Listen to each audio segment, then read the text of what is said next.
Welcome to Ramana's Eduzone YouTube channel. ఇంకా ఈ ఛానల్ని ఎవరైనా సబ్స్క్రైబ్ చేయకపోతే దయచేసి సబ్స్క్రైబ్ చేసుకోగలరు.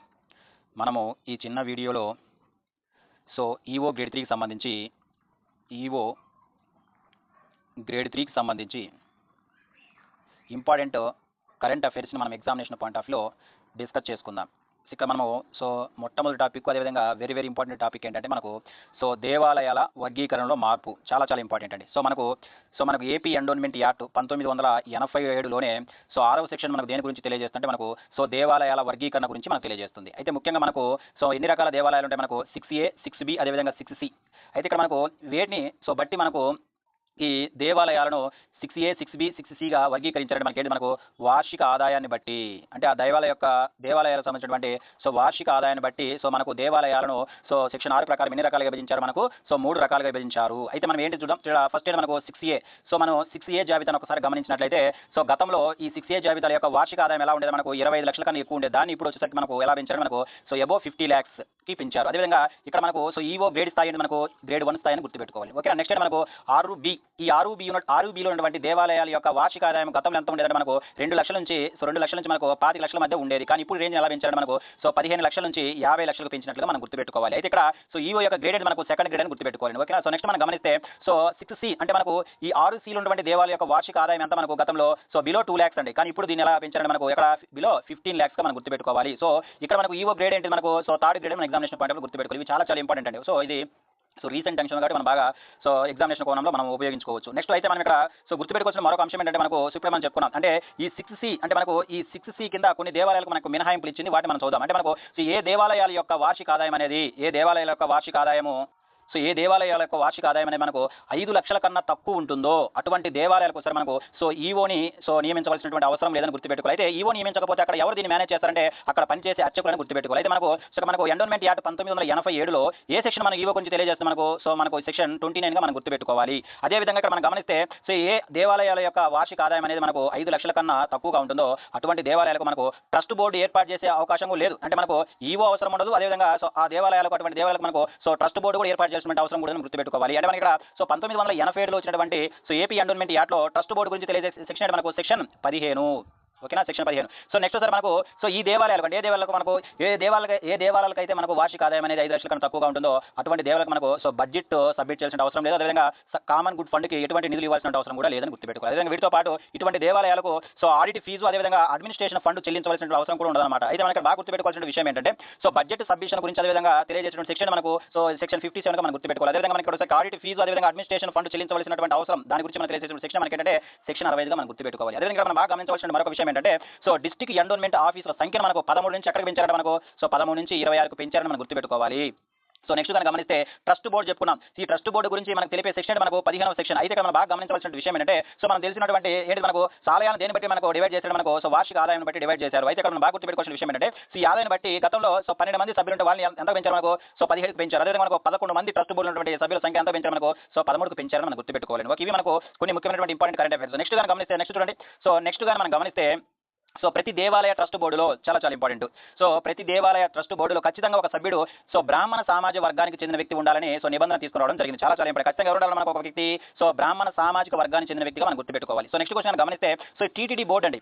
ఈ టీటీడీ బోర్డుకి మనకు ప్రత్యేక ఆహ్వానితుల నియామకం చాలా ఇంపార్టెంట్. మనకు తిరుపతి దేవస్థానం సంబంధించిన బోర్డుకి వచ్చరికి ప్రత్యేక ఆహ్వానితుల నియామకం కానీ మనం గమనించినట్లయితే ఇక్కడ చూడండి ప్రత్యేక ఆహ్వానితుల నియామకానికి అవకాశం కల్పించింది. అంటే మనకు బోర్డులో మినిమం 5 మంది, అంటే మనకు 5 మందికి మించకుండా ప్రత్యేక ఆహ్వానితులను అదేవిధంగా దేవస్థానానికి సంబంధించినటువంటి 50 మంది వరకు ఆహ్వానితులను నియమించవచ్చని ఈ సవరణ తీసుకోవడం జరిగింది. అంటే మనకి ఇక్కడ గమనిస్తే మనకు టీటీడీ బోర్డులో ప్రత్యేక ఆహ్వానితుల సంఖ్య ఎంత వరకు ఉండొచ్చు, మనకు 5 వరకు ఉండవచ్చని మనం గుర్తుపెట్టుకోవాలి. అదేవిధంగా ఆహ్వానితుల సంఖ్య ఎంత వరకు ఉండొచ్చు, మనకు 50 మంది వరకు ఉండొచ్చని మన ఎగ్జామినేషన్ పాయింట్ ఆఫ్ లో గుర్తుపెట్టుకోవాలి. అయితే ఇక్కడ మనం బాగా గమనించవలసిన అవసరం ఏంటంటే ఈ ప్రత్యేక ఆహ్వానితులకు అదేవిధంగా మనకు ఈ ఆహ్వానితులకు ఎటువంటి ఓటు వేసే హక్కు ఉండదు. ఇది మనకి ఇంపార్టెంట్. అర్థమవుతుందా? ఓకే, నెక్స్ట్ గా మనం గమనిస్తే ధార్మిక పరిషత్ నిర్వహణలో కూడా కొన్ని మార్పులు తీసుకోవడం జరిగింది. వాటి గురించి మనం కూడా చర్చించుకుందాము.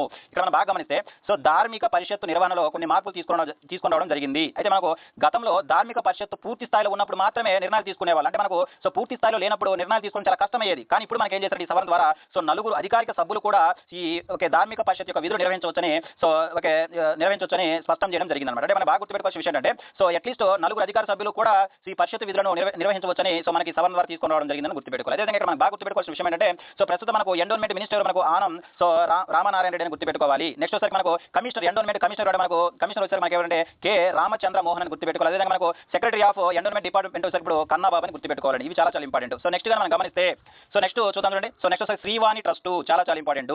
ఈ శ్రీవాణి ట్రస్ట్ ద్వారా సో ఎస్సీ బీసీ అదేవిధంగా ఎస్టీ కాలనీలో సో దాదాపు 5,000 ఆలయాల నిర్మాణానికి శ్రీవాణి ట్రస్ట్ నిధులను కేటాయించింది. అంటే చాలా చాలా ఇంపార్టెంట్. ఎన్ని వేలు అంటే మనకు 5,000 ఆలయాల నిర్మాణానికి శ్రీవాణి ట్రస్ట్ నిధులను కేటాయించినట్లుగా మనం గుర్తుపెట్టుకోవాలి. అదేవిధంగా ఈ ట్రస్ట్ ద్వారా అంటే ఈ శ్రీవాణి ట్రస్ట్ ద్వారా సో దీప నైవేద్యం కోసము సో అర్చకులకు ఇచ్చే గౌరవ వేతనాన్ని సో ఎంతకు పెంచారు మనకు 10,000కు పెంచారు. సరే గతంలో ఈ గౌరవ వేతనం ఎంత ఉండేది మనకు 5,000 ఉండేది. సో 5,000 కాస్త ఎంతవరకు పెంచారని మనకు సో 10,000కు పెంచినట్లుగా మనం గుర్తుపెట్టుకోవాలి. సో నెక్స్ట్ కనుక గమనించినట్లయితే 2025-26 బడ్జెట్లో శిథిలా వ్యవస్థకు చేరినటువంటి 498 చారిత్రక ఆలయాలను పునర్నిర్మించాలనుకున్నారు. ఇది చాలా చాలా ఇంపార్టెంట్. ఎన్ని ఆలయాలండి మనకు సో 498 ఆలయాలను మళ్ళీ తిరిగి సో పునర్నిర్మించాలని మనకు 2025-26 బడ్జెట్లో సో పెట్టినట్లుగా మనం గుర్తుపెట్టుకోవాలి. సో నెక్స్ట్ మనం గమనిస్తే నెక్స్ట్ మనకి ఇక్కడ సో ఆలయ భూములు మరియు ఆస్తుల పరిరక్షణ చూడండి. ఇక్కడ మనకి ఏమంటుంటే సో ఆలయ భూములు ఆస్తుల పరిరక్షణ గురించి సో మనకి ఆలయ భూములు అదేవిధంగా ఆస్తుల పరిరక్షణ గురించి మనకు సో ఏపీ ఎండోన్మెంట్ యాక్ట్ 1987లో ఏ సెక్షన్ మనకు తెలియజేస్తుంటే మనకు సెక్షన్ 83 తెలియజేస్తుంది. అయితే ఇక్కడ మనం బాగా గుర్తుపెట్టుకోవాల్సిన విషయం ఏంటంటే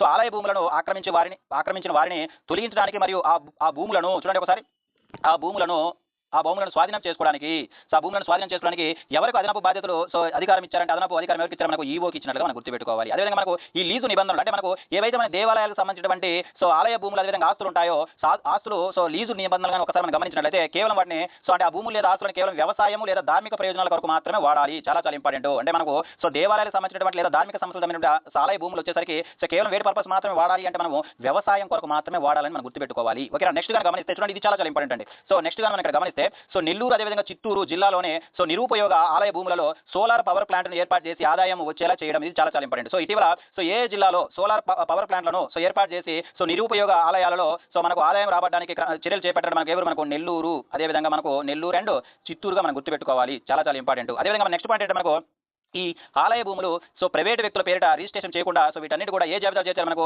22A జాబితాలో చేర్చినట్లుగా మనం గుర్తుపెట్టుకోవాలి. ఓకేనా ఇవి మనకు చాలా చాలా ఇంపార్టెంట్ అండి. సో నెక్స్ట్ మనం గమనిస్తే సో ఏఐ టెక్నాలజీ అంటే మనకి ఇక్కడ సో మనకు వచ్చేసరికి ఏఐ టెక్నాలజీ ఎక్కడెక్కడ వాడడం మనం ఒకసారి గమనిద్దాం. ఇక్కడ మనం గమనిస్తే తిరుపతి అదేవిధంగా విజయవాడ కనకదుర్గమ్మ ఆలయాలలో సో భక్తుల రద్దీని తగ్గించడానికి లేదా నియంత్రించడానికి మనకు సో ఆర్టిఫిషియల్ ఇంటెలిజెన్స్ టెక్నాలజీ వాడుతున్నారని గుర్తుపెట్టుకోవాలి. మనం ఇక్కడ ఏ టెక్నాలజీని సో ఉపయోగించే టెంపుల్స్ ఏంటి మనకు సో మనకి ఏంటంటే తిరుపతి అదేవిధంగా విజయవాడ కనకదుర్గమ్మ టెంపుల్ అని మనం గుర్తుపెట్టుకోవాలి. అదేవిధంగా నెక్స్ట్ గా గమనిస్తే సో రాష్ట్రంలో 100 ప్రధాన ఆలయాలలో ప్రతిరోజు ఉచిత అన్నదానం చేసేలా సో అన్నమయ్య అక్షయ పాత్ర పథకాన్ని 2026లో ప్రారంభించారు. చాలా చాలా ఇంపార్టెంట్. ఇక్కడ మనకు పథకం వచ్చిందండి. ఏంటి మనకు అన్నమయ్య అక్షయ పాత్ర. సో ఈ పథకాన్ని దేనికోసం మనకు ప్రారంభించడం జరిగిందంటే సో రాష్ట్రంలోని దాదాపుగా 100 ప్రధాన ఆలయాలలో సో ప్రతిరోజు కూడా ఉచిత అన్నదానం చేసేందుకు తీసుకొచ్చిన పథకమే ఈ అన్నమయ్య అక్షయ పాత్రని గుర్తుపెట్టుకోవాలి. అయితే దీనికి సహకరించిన ఫౌండేషన్ ఇంపార్టెంట్. మనకి ఏంటి ఇక్కడ దీనికి సహకరించిన ఫౌండేషన్ అంటే మనకు అక్షయ పాత్ర ఫౌండేషన్ గా మనం గుర్తుపెట్టుకోవాలి. సో నెక్స్ట్ గా గమనిస్తే చూడండి ఇక్కడ సో నెక్స్ట్ టీటీడీకి సంబంధించి సో ఒక కుంభకోణం గురించి మనం చదవాలి. ఏంటి మనకు సో అంగవస్త్రం కుంభకోణం. సో అంగవస్త్ర కుంభకోణం అంటే మనకు సిల్క్ సేలవలు. అయితే ఇక్కడ మనం బాగా గుర్తుపెట్టుకోవాల్సిన విషయం ఏంటంటే సో వీటిలో జనరల్ గా మనం ఏం యూజ్ చేస్తాం మనకు సో స్వచ్ఛమైనటువంటి మల్బరీ పట్టును వాడాలి. కానీ ఈ స్వచ్ఛమైనటువంటి మల్బరీ పట్టుకు బదులుగా తక్కువ నాణ్యత కలిగినటువంటి పాలిస్టర్ మిశ్రమ సేలలు సరఫరా చేసినట్లుగా మనకు సెంట్రల్ సిల్క్ బోర్డు వార్షిక నివేదికలో నిర్ధారణ జరిగినట్లుగా మనం గుర్తుపెట్టుకోవాలి. చాలా చాలా ఇంపార్టెంట్. ఈ సెంట్రల్ సిల్క్ బోర్డు ఎక్కడ మనకు బెంగళూరులో కలదు. చాలా చాలా ఇంపార్టెంట్. ఓకేనా ఇది మనం బాగా గుర్తుపెట్టుకోవాలి. సో నెక్స్ట్ గా గమనించినట్లయితే సో భవిష్యత్తులో సో ఈ అంగవస్త్రాలను ఎక్కడి నుంచి తీసుకోవడం మనకు తమిళనాడులోనే కోఆప్టిక్స్ నుండి మాత్రమే సో పట్టు వస్త్రాలను కొనాలని నిర్ణయించడం జరిగింది. ఇది మనకు సో దీనికి సంబంధించి మనం గుర్తుపెట్టుకోవాల్సినటువంటి కొన్ని ముఖ్యమైనటువంటి పాయింట్స్. సో నెక్స్ట్ గా మనం గమనిస్తే వైకుంఠ ఏకాదశి సంస్కరణలు చాలా చాలా ఇంపార్టెంట్. సో మనకు వైకుంఠ ఏకాదశి సంస్కరణలు గతంలో మనకి ఎలా ఉండేది సో ఆన్లైన్ కూడా ఉండేదండి. సో ఆఫ్లైన్ కూడా ఉండేది. సో ఆఫ్లైన్ కూడా ఉండేది. కానీ ఇప్పుడు 100% ఏం చేశారు మనకు ఆన్లైన్ టోకన్స్ మాత్రమే ప్రొవైడ్ చేస్తున్నారు మనం గుర్తుపెట్టుకోవాలి. అదేవిధంగా ఇక్కడ మనకు సామాన్య భక్తులకు ప్రాధాన్యత ఇచ్చారన్నమాట. అంటే మనకు మొత్తము ఈ వైకుంఠ ఏకాదశి దర్శనాలు ఎన్ని రోజులు చేస్తారు మనకు 10 days. అయితే ఈ 10 days లో ఎన్ని గంటలకు మనం ఈ వైకుంఠ ఏకాదశి దర్శనం ఉంటుందంటే మనకు 182 గంటలు ఉంటే ఈ 182 గంటల్లో సో 164 గంటలు కేవలం ఎవరికి కేటాయించారంటే మనకు సామాన్య భక్తులకి కేటాయించారని మనం గుర్తుపెట్టుకోవాలి. ఓకేనా ఇది ఇంపార్టెంట్. సో నెక్స్ట్ మనం గమనిస్తే సో మతపరమైన స్వభావం అదేవిధంగా సో మనకు ఉపాధి విధానము సో మనం బాగా గమనించినట్లయితే religious character and employment policy 2025 దీని ప్రకారం ఏంటంటే మనకు హిందువులకే ఎక్కువ ఉపాధి కల్పించడం. అంటే మనం బాగా గమనిస్తే ఎండోన్మెంట్ యాక్ట్ అవ్వచ్చు అదేవిధంగా మనకు భారత రాజ్యాంగంలోనే ఆర్టికల్ 16 క్లాస్ 5 ఏం చెప్తుందంటే సో మతపరమైన సంస్థలు తమ మతస్థులకే నియమించుకునే అధికారం కలదని మనకు తెలియజేస్తుంది. దీన్ని కూడా కోర్టు కూడా సమ్మతించాయి. ఎందుకంటే మనకి ఇక్కడ ఆర్టికల్ 16 సబ్ క్లాస్ 5 ఏం చెప్తుందంటే సో మతపరమైన సంస్థలు తమ మతస్థులను మాత్రమే సో నియమించుకునే అవకాశం ఉంటుందని చెప్పడం జరిగింది. ఇవి కూడా కోర్టును సమ్మతించడం జరిగింది. అయితే ఇక్కడ బాగా గుర్తుపెట్టుకోవాల్సిన ఇంపార్టెంట్ పాయింట్ ఏంటంటే దీనికి సంబంధించి సో నాయీ బ్రాహ్మణులకు మద్దతు అంటే మనకు ఆలయాల్లో పనిచేసే నాయీ బ్రాహ్మణులకు కనిష్ట వేతనం ఎంతగా నిర్ణయించడం మనకు సో 25,000గా నిర్ణయించినట్లు మనం గుర్తుపెట్టుకోవాలి. చాలా చాలా ఇంపార్టెంట్ అండి. 25,000 సో 25,000 మనం గుర్తుపెట్టుకోవాలి. ఇవి మనకు సో మరికొన్ని ముఖ్యమైనటువంటి కరెంట్ అఫైర్స్. నెక్స్ట్ మనకు ఒకసారి ప్రసాద్, తర్వాత స్వదేశీ దర్శన్ 2.0 ఈ రెండు మనకు ఎగ్జామినేషన్ పాయింట్ లో చాలా చక్కగా ఉపయోగించుకోవచ్చు. ఈ రెండు కూడా మనకు కేంద్ర ప్రభుత్వ పథకాలు. ఏంటంటే మనకు కేంద్ర ప్రభుత్వ పథకాలు ఈ రెండు కూడా సరే మనకి ఏంటంటే సో పథకాలుగా మనం గుర్తుపెట్టుకోవాలి. ఇక్కడ మనకు ప్రసాద్ సో ఇదేంటంటే మనకు కేంద్ర ప్రభుత్వ తీర్థయాత్రల పునర్జీవనము అని మనం గుర్తుపెట్టుకోవాలి. స్పిరిచువల్ హెరిటేజ్ అగ్యుమెంటేషన్ సో ఈ పథకం కింద మన ఆంధ్రప్రదేశ్లో రెండు క్షేత్రాలు సో మనకి ఎంపుకోవడం జరిగింది. ఇది మనకి ఇంపార్టెంట్. మనకు అహోబిలం అదేవిధంగా శ్రీశైలం. సో అహోబిలం సరికి సో మనకి కర్నూలు డిస్టిక్ సో ఇక్కడ లక్ష్మీ నరసింహస్వామి టెంపుల్ అన్నమాట. ఇది లక్ష్మీ నరసింహస్వామి టెంపుల్ చాలా చాలా ఇంపార్టెంట్.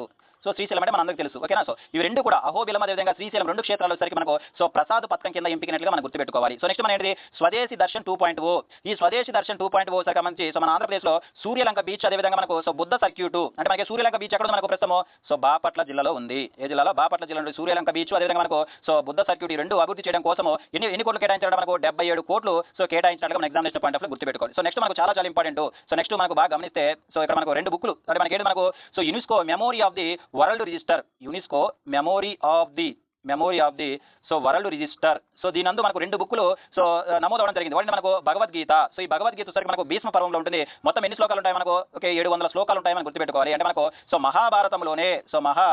భారతంలోనే భీష్మ పర్వంలో వచ్చినటువంటి భగవద్గీతను అదేవిధంగా మనకు నాట్యశాస్త్రము. సో ఈ నాట్యశాస్త్రం అంటే ఎవరు రచించడం జరిగింది? మనకు భరతముని. అంటే మనకు భరతముని చేత రచించబడినటువంటి నాట్యశాస్త్రం అదేవిధంగా భగవద్గీత రెండు కూడా సో మనకు UNESCO memory of the world register లో నమోదైనట్లుగా మనం గుర్తుపెట్టుకోవాలి. అదేవిధంగా ఇక్కడ మనకు నాట్యశాస్త్రాన్ని గమనిస్తే సో దీని ఏమంటే మనకు పంచమ వేదం అని పిలుస్తారు. సో దీనికి మరొక పేరు ఏంటంటే మనకు పంచమ వేదం అని గుర్తుపెట్టుకోవాలి. అదే మనకు సౌందర్య శాస్త్రానికి సో ప్రమాణమైనటువంటి రస సిద్ధాంతం గురించి మనకు ఎందులో కలదంటే మనకు ఈ సో నాట్యశాస్త్రంలో కలదని మనం గుర్తుపెట్టుకోవాలి. ఇవి చాలా చాలా ఇంపార్టెంట్ రెండు. సో నెక్స్ట్ గా మనం గమనిస్తే సో దీపావళి పండుగ సో మనకు ఉన్నది సిలబస్ లో క్లియర్ గా మెన్షన్ చేశారు.